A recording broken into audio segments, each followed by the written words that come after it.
Olá, amigos da CI, sejam bem-vindos ao nosso Papo de Economia. E nessa semana que está antecedendo o dia D, né, dia 1º de abril, teremos finalmente a oficialização de quase 90 dias de morde-a-sopra do presidente Trump dos Estados Unidos, com suas ameaças de tarifação. Um dia era tarifação para um país, um dia tarifação para outro país, outro dia para linhas de produto, tipos de commodities, enfim. Foi uma confusão durante os últimos 60 dias, especialmente. E um dia é uma coisa, outro dia é outra. Mas me parece que agora aproxima-se o momento derradeiro onde teremos o que vai acontecer de verdade. E nesse instante, não me parece que a gente nota nada de surpresa em relação ao comportamento, porque se a gente retornar ao primeiro mandato, o início foi muito parecido, talvez um pouco menos agressivo, mas foi bastante parecido. Se pegar a tarifa de aço de 25% imposta ao Brasil, na época também foi, depois entramos em negociação, mas o presidente Trump até tem um livro onde ele mostra esse modelo de atuação, né, onde joga em cima da mesa propostas muito agressivas, mas críveis, tendo em vista que você junta o seu poder, né? Então, principalmente se você tem poder na mão, mesmo que seja uma proposta absurda, ela não necessariamente é impossível, né? Porque você tem capacidade de executá-la. Então, você joga uma proposta muito louca, o seu oponente olha, tá louca, mas o cara é louco para isso. Então, fica-se sempre na dúvida, será que vai ou não vai, para depois sentar na mesa e obter o número verdadeiro que você quer. O fato é que você amedronta a outra parte, torna as peças de negociação um pouco mais apertadas, para chegar no elemento de valor que muitas vezes você busca. Está escrito no livro do Trump, quem já leu a arte de negociação dele, vai ver exatamente ipsis literis o que ele está fazendo na presidência dos Estados Unidos. E quais as consequências para o mundo, especialmente para o Brasil, né? Então, na verdade, se olharmos sobre o aspecto inflacionário, é muito ruim, né? Porque se houver retaliações, então, para qualquer lado é inflacionário. Então, a gente vem, nos últimos 5 anos, brigando com a inflação no mundo inteiro, e nesse momento a gente vai colocar gasolina no fogo para elas. Ao mesmo tempo que tarifas diminuem a capacidade de trocas, né? Então, provavelmente, nós iremos diminuir o fluxo de comércio no mundo. Daí, quando olhamos o impacto disso para o Brasil, sob termos absolutos, um mundo um pouco mais fechado, não tem como não ser ruim. É ruim para todos, consequentemente vai ser ruim para o Brasil também. Mas em termos relativos, eu acredito que o Brasil saia menos pior dessa história. Por quê? Porque nós temos hoje uma capacidade, especialmente em commodities agrícolas, de sermos uma bela alternativa se o comércio entre Estados Unidos e várias nações ficar ruim nesses termos. Não só em commodities agrícolas, mas também em outras commodities. O Brasil passa a ser um player bastante bem visto. Sob o ponto de vista de fluxo de capitais, o Brasil também é uma opção interessante, porque temos um mercado muito regulado, bastante líquido e com ativos depreciados.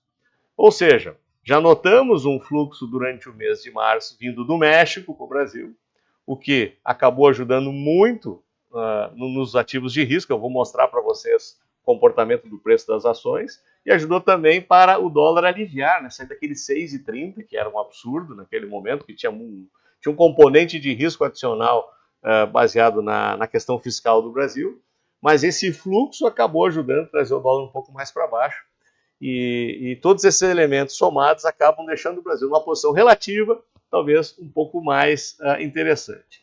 E eu já mostro para vocês aqui o comportamento, especialmente do preço das ações, que mostra, olha só, isso aqui é basicamente a entrada de fluxo de capitais.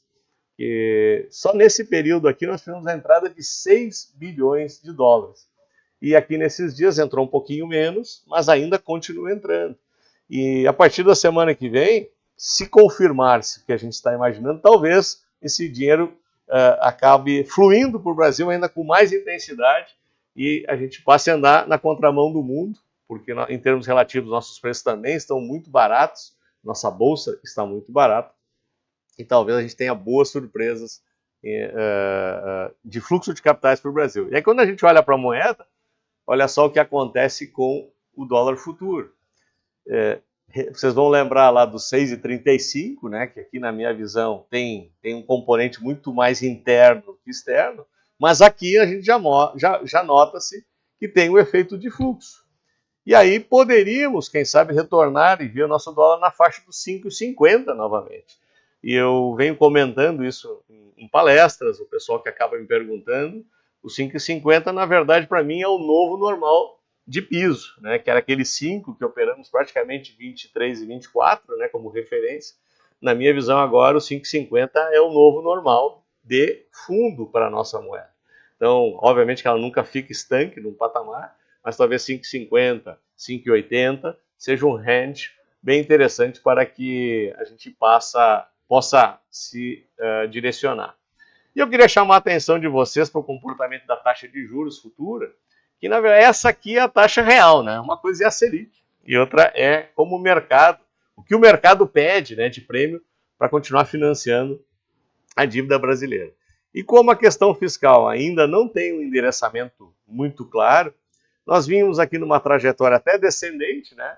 Já, quem sabe, permitindo que o Banco Central alinhasse uma parada aqui nos 14,25, mas tendo em vista a ata desta semana que saiu, que foi bastante dura, né? Galípolo e todo o seu time, mesmo para quem tivesse um pensamento de que, pelo fato do presidente Lula ter indicado e mais 6 componentes que compõem o colegiado do Banco Central fossem indicados por Lula, estão tendo um comportamento exemplar técnico e seguem a mesma linha necessária que profissionais desse quilate precisam seguir. Então, isso é uma boa notícia, né? Apesar de não ser bom nós ter que olhar para o juro no Brasil subindo.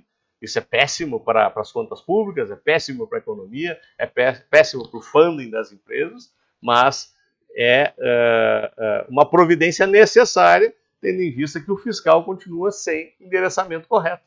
Então, ainda essa semana foi lançado o consignado, né? Então, me parece que nós estamos botando mais gasolina na fervura para onde o Banco Central quer puxar o freio e o governo está botando o pé no acelerador. Então, uma hora a máquina pode sentir esse tipo de comportamento e aí a taxa de juros, como vocês podem observar aqui no gráfico, acaba tendo um comportamento acima dos 15. Né? Então, hoje aí já operando novamente acima dos 15, o que traria uma expectativa para nós de continuidade no aumento. Né? Então, isso é uma notícia não tão boa assim. Mas, então, vamos aguardar o dia 1º, que está bastante próximo, e ali nós poderemos verificar com um pouco mais de clareza para onde o mundo vai, especialmente a partir do segundo semestre desse ano. Pessoal, espero que tenham gostado. Assine aqui os canais da ACI. Espero vê-los no nosso próximo vídeo. Até lá.